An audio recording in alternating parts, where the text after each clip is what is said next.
नमस्ते, the your production में आपका स्वागत। एक बार फिर मैं मुनाफकाजी आपके साथ। आज हमारे साथ है डॉक्टर शमसुद्दीन काजी।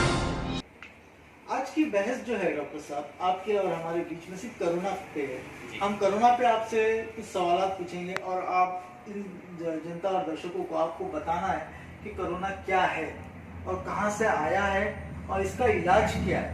आपको दर्शकों के बीच में रहते सब आगे आपने जो भी सवाल पूछे बहुत अच्छा पूछे, क्योंकि ये जानकारी पूरे सबको चाहिए।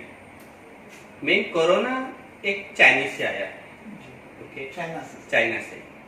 और मेन इसमें जो प्रिवेंशन और प्रिकॉशन, मेन सिम्टम मैं बताऊंगा। सबसे पहले मैं सिम्टम जिसमें है कि सर्दी, मेन बुखार आता है। इसमें बुखार, ड्राई कफ मीन्स सूखी खांसी और ट्रैवलिंग, ये 3-4 बातें आते हैं। मेन कोरोना किसकी वजह से होता है? ट्रैवलिंग हिस्ट्री की वजह से होता है। मीन्स तुमने ट्रैवल करते रहे 3-4 महीने में तो तुम्हें जरूर हो जाएगा कोरोना। इससे बचने के बारे में? हाँ, उसके बचने के लिए गुड क्वेश्चन। बचने के लिए आपको हर 20 मिनट में अपने हाथ धोना पड़ेगा, ओके। मास्क, अगर तुम ट्रैवल कर रहे मीन्स आजू बाजू बाहर कहीं जा रहे हैं, घर से बाहर, तो आपको जरूर मास्क लगाना पड़ेगा। अगर गर्दी की इसमें जा रहे तब भी तुम्हें मास्क जरूरी है। और घर पे आने जब भी घर पे आओगे, हर 20 मिनट में आपको हाथ धोना जरूरी है। तो आपको बिल्कुल कोरोना नहीं होगा। तो आपको सैनिटाइजर वगैरह ये इस्तेमाल करना पड़ेगा। मेन तो मैं चाहूंगा कि सैनिटाइजर इस्तेमाल करने की जरूरत नहीं है। आपको डेटॉल साबुन या कोई भी साबुन, आप अगर 20 मिनट तक हाथ धो लोगे ना, तो सैनिटाइजर की कोई जरूरत नहीं। अच्छा। और आपको घर में भी साफ सफाई रखना।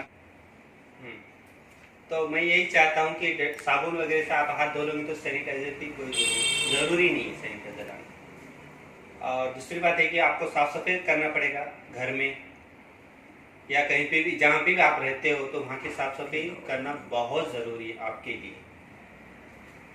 और मेन इस पे वैक्सीन आ जाएगा, लेकिन अभी तक वैक्सीन आया नहीं है। सर जी, हमने एक बात और सुनी है कि बाबा रामदेव ने वैक्सीन रेडी कर चुकी है, पर कुछ लोगों ने उनके इस काम को रोक दिया है। और इस पे आपका क्या कहना है सर? मैं तो चाहता हूँ कि बहुत अच्छा किया है, रोका है तो बहुत अच्छा किया है। सर, अगर वो दवा आज मार्केट में आ जाती तो सोचिए जितने लोगों को अब तक रोक चुका है, शायद उस दवा से ट्राई करके देखने में कुछ लोगों की जान बच सकती थी। सर, आपको नहीं ऐसा लगता है कि उन्हें एक मौका देना चाहिए था और हम देश में एक ऊंची ताकत और ऊपर लेवल पे आ जाते? आपको ऐसा नहीं लगता सर? मैं तो कहूँगा कि रामदेव बाबा ने जो भी निकाला है दवा, वो गलत है। क्योंकि जब तक हम ट्रायल नहीं कर सकते पेशेंट पे या मेन तो ह्यूमन बीइंग पे अगर नहीं करते, तब तक हम उसको परमिशन नहीं दे सकते। और उन्होंने कौन सा लेटर दिखाया हम लोग को? परमिशन लेटर भी दिखाया कि जब उन्होंने वैक्सीन निकाला है उसके लेटर है? नहीं है उनके पास, कोई चीज नहीं है उनके पास, सिर्फ जस्ट। और दुनिया भर के जितने साइंटिस्ट, डॉक्टर है, वो उसकी वैक्सीन ढूंढने के लिए तैयार है, अभी तक ढूंढे नहीं है। वो कम से कम 5-6 महीने हो गए, अभी तक ढूंढा नहीं है। तो ये रामदेव बाबा ने कहाँ से निकाला, मेरी तो समझ में। हालांकि डॉक्टर साहब, बाबा रामदेव की बनाई हुई वैक्सीन 300 लोगों पे आजमाई गई है और हमें ये भी जानकारी है कि उत्तराखंड से उनको लाइसेंस नहीं दिया गया है। मैं आपसे सरल पूछना चाहता हूँ सर जी कि आखिर लाइसेंस जरूरी है या देश जरूरी है?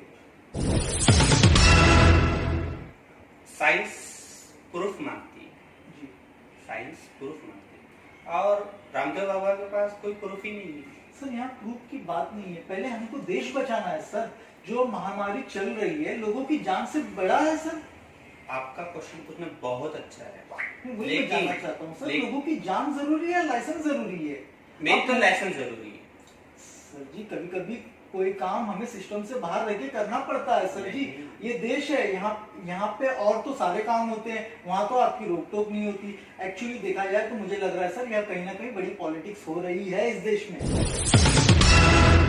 वैक्सीन आने के लिए जो वैक्सीन उन्होंने बनाया रामदेव बाबा, उसका कोई प्रूफ ही नहीं उनके पास।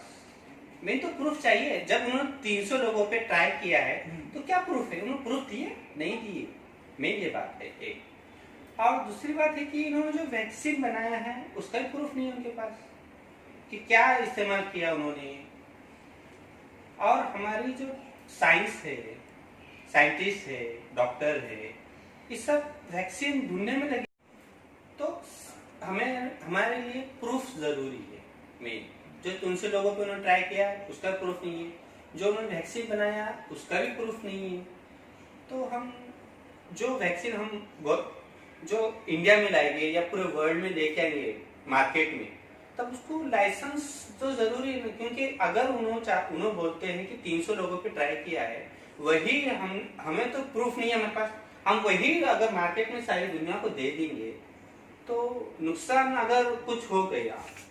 ठीक है सर, मैं एक सवाल आपसे पर्सनली पूछना चाहता हूँ, क्या आपको लगता है कि कांग्रेस की सरकार होती तो अब तक कुछ इसका हल निकल जाता? बीजेपी की सरकार होने की वजह से इस बात को डिले किया जा रहा है, क्योंकि कहा जाता है कि बाबा रामदेव जो है बीजेपी के करीब है।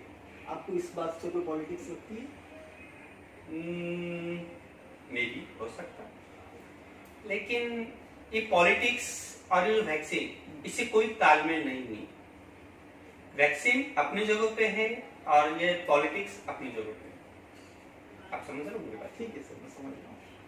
आप खुल के कुछ बोलना नहीं चाहते हो, ओके, ये आपका अपना पर्सनल मामला है। डॉक्टर साहब, पॉलिटिक्स में कोई इंटरेस्ट नहीं है। वो पॉलिटिक्स व्यक्ति है नहीं, वो एक डॉक्टर है, उनका पेशा है लोगों की जान बचाना, और वो पॉलिटिक्स से बहुत दूर था। मेरा अगला सवाल आपसे, 31 जनवरी को कोरोना का पहला केस हमारे देश में सुनाई दिया, ठीक है, तो इसके बारे में WHO ने केंद्र सरकार को इस बारे में क्यों कोई सूचना नहीं दी? हाँ, इसमें WHO की कोई गलती नहीं है जी। जो जानकारी केंद्र सरकार को गई है वहाँ मैं मानता हूँ कि लेट गई है, लेकिन गई है। पूरी इंफॉर्मेशन जो भी थी वो केंद्र सरकार को गई है।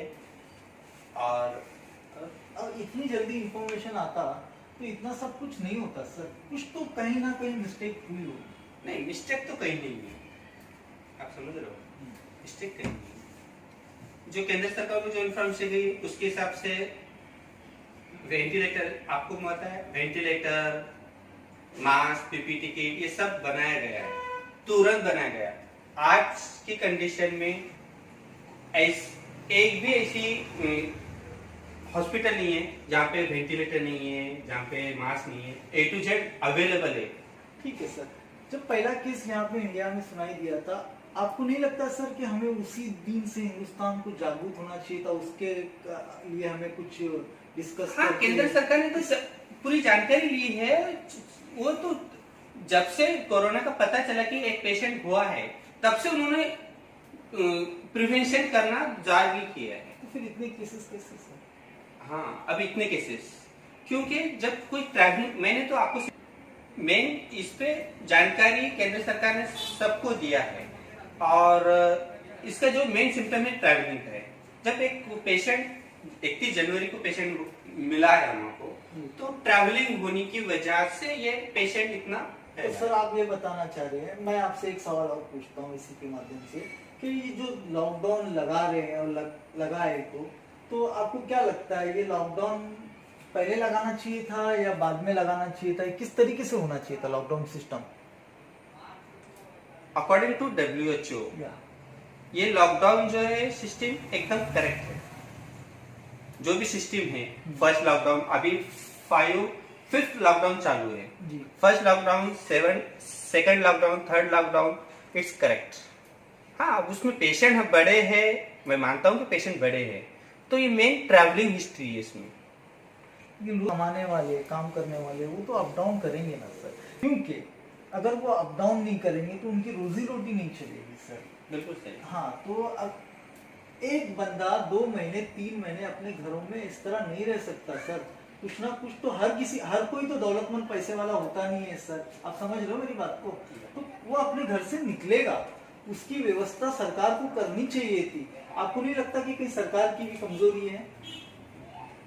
सरकार की कमजोरी तो नहीं बोल सकते, लेकिन जब पता है कि वायरस पूरे ये एयर में होता है, एयर में तो नहीं होता है, लेकिन ये पेशेंट टू पेशेंट कांटेक्ट की बेसिस पे वो फैल रहा है। तो जब केंद्र सरकार ने लॉकडाउन लगाया है तो लोगों का काम है कि वो घर में ही रहे। हाँ, मुझे ये सही है कि दिक्कत होती है, बहुत सारे लोग गरीब भी है तो दिक्कत होती है, लेकिन अगर वायरस से मर जाओगे, बाहर निकलोगे तो वायरस से मर जाओगे। तो सर वैसे हम वायरस से मर रहे हैं तो भूखमरी से भी कई लोग मर रहे हैं सर, इस बारे में भी सरकार को भी सोचना चाहिए। और ये जो कैंप बने हुए हैं तो वहाँ पे किस प्रकार का इलाज चल रहा है, क्या व्यवस्था वहाँ पे है? हाँ, कैंप में ये है कि वहाँ पे प्रिवेंशन बहुत जरूरी है, वहाँ पे प्रिवेंशन दे रहे हैं। जो भी पीपल आ रहा है, बाहर से आ रहे हैं या ट्रैवलिंग कर रहे हैं, तो गवर्नमेंट ने कैंप बनाई है जिसकी वजह से जो पीपल आ रहा है उनको पूरा चेक किया जा रहा है, और चेक करने की वजह से अगर उनको सिम्टम दिखाई दे रहे हैं तो उनको क्वारंटाइन कर दिया जा रहा है 14 डेज के लिए। और ये अच्छी बात है जिसकी वजह से वो एकदम है ना। अब खास बात मैं ये बताऊंगा लास्ट में कि कोरोना से डरने की कोई बात नहीं। ऐसे तो आप बता देते, ठीक है, ये आपका अपना मसला। डॉक्टर साहब, आपका ज्यादा समय न लेते हुए आपको रिहा करते हैं। तो लास्ट में मैं यही चाहूंगा पीपल से कि stay safe, stay home and stay safe. तो हमारे बीच में जो डॉक्टर साहब थे वो चले गए और थे डॉक्टर शमसुद्दीन काजी हमारे बीच में डिबेट के वक्त। और मैं समझता हूँ कि WHO को कहीं ना कहीं बचाने की कोशिश की जा रही है, पहले भी कोशिश की गई है और अभी भी कोशिश की जा रही है। क्या सच है वो अब तक हमारे सामने खुलकर आया नहीं है, और साथ हम अनुमति चाहते हैं। नमस्कार।